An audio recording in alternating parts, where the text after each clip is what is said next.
That's better. So you might have seen last week's vlog. I was away at a conference speaking in Romania, Inclusion Epoca.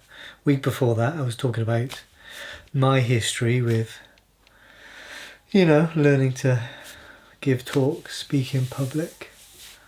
So how did it go? Well, it was really good. I love those guys. They're so good at what they do.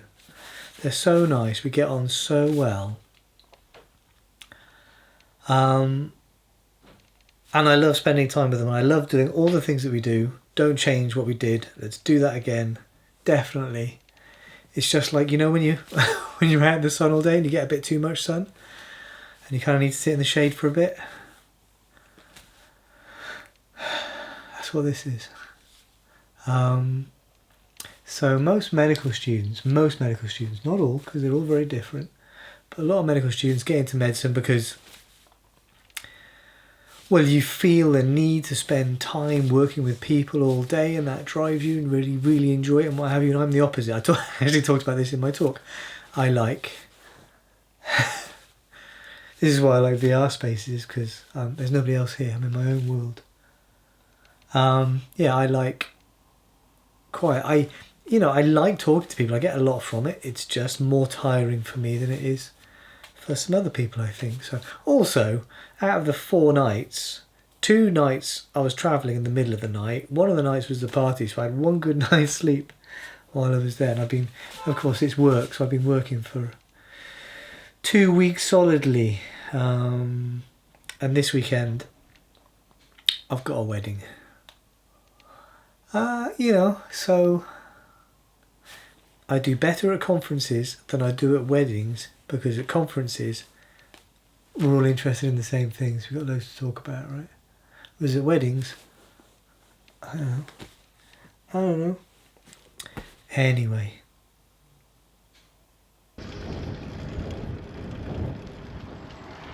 Yeah, cycling again, because again, it's peaceful. So how did my talk go? Okay, what were my experiences and how might they compare with your experiences as someone who has to give talks? I had written this talk specifically for this conference and this purpose. I'd used some slides from previous talks, but most of it was bespoke, and I spent a lot of time practicing. Practicing for me usually means, if I'm in a hotel room or whatever, flicking through the slides on PowerPoint, on my iPad, on my laptop. But also a big thing for me is I'll take the slides on my phone, go for a walk. My slides don't tend to be very bullet pointy, they're not very PowerPointy. The audience can do one thing at a time. They can either listen to you or they can read. You can't do both at the same time. So I don't tend to put much text on my slides unless it's really useful for particular learning things. So I have an image, and I usually have a lot of notes hidden away, because that's what keeps me organised. So I walk around with my PowerPoint in my phone, in my pocket, and I think about what I'm going to say, what the message is, what the purpose of that slide is, have a link to future slides and previous slides, who my audience is, how they might react, what I'll do if they react this way, what I'll do if they react that way. They actually reacted, well, okay, my jokes landed, I was funny, so I chose option A.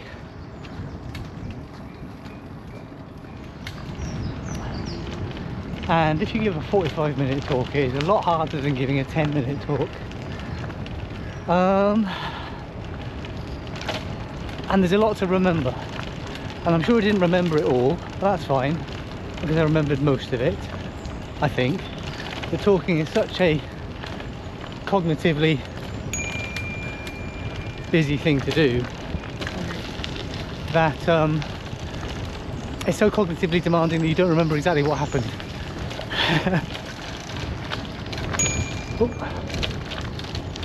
But from, I don't know, because I teach every week and I talk to groups every week, I kind of got a sense that it went okay and that it made sense. Hey bud.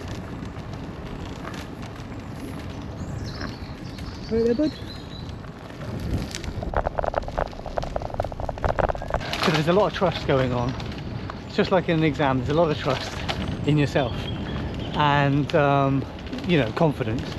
And you build that confidence through practice. I tell students to practice teaching each other, and that'll give you confidence in the exam because you'll have done it so many times.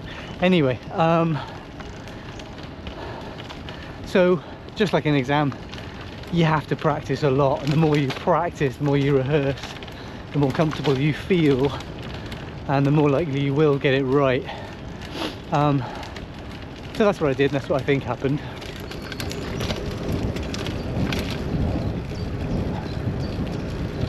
I usually have an introduction sorted out in my head for my talk. You might have seen it in the, that's what I showed you last week, about how I'm going to start, because that's the hardest bit, is starting, right?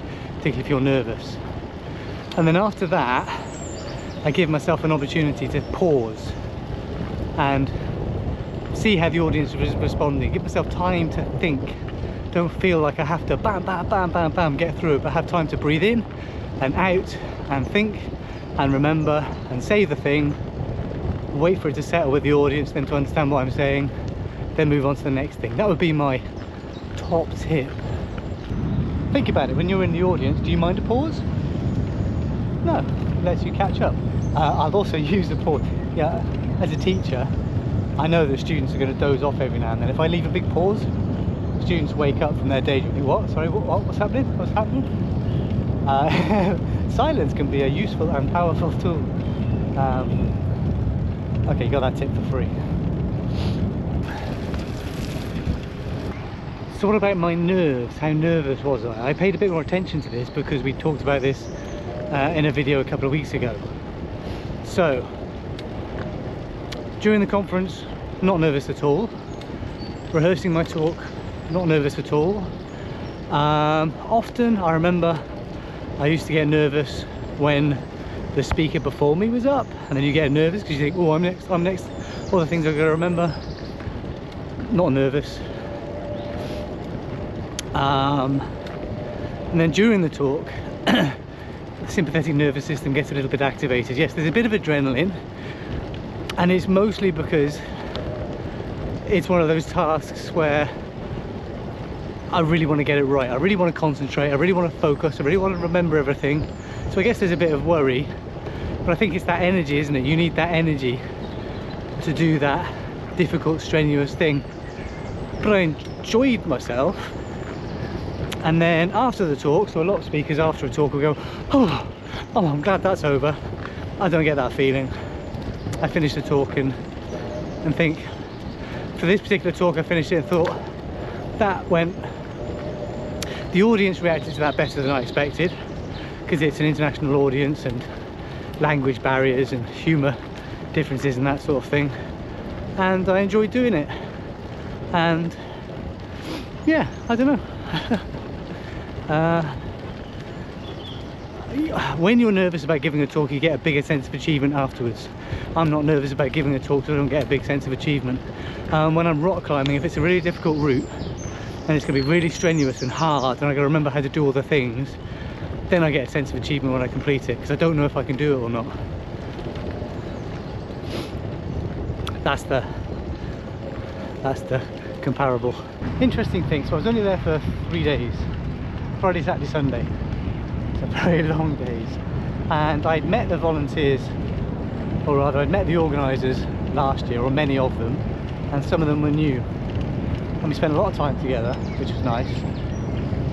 And by the last night, so when the conference was over, so their stress levels were down a little bit because it was all done, my talk was done, and because we spent quite a lot of time together, we reached that point where we were quite relaxed and comfortable in each other's company, and can have silences and talk about other things, like,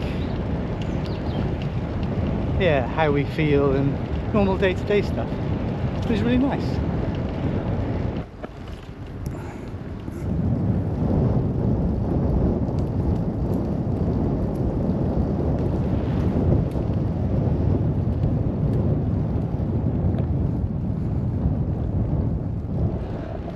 Those of you that were at my talk last week, I showed you exactly where this is.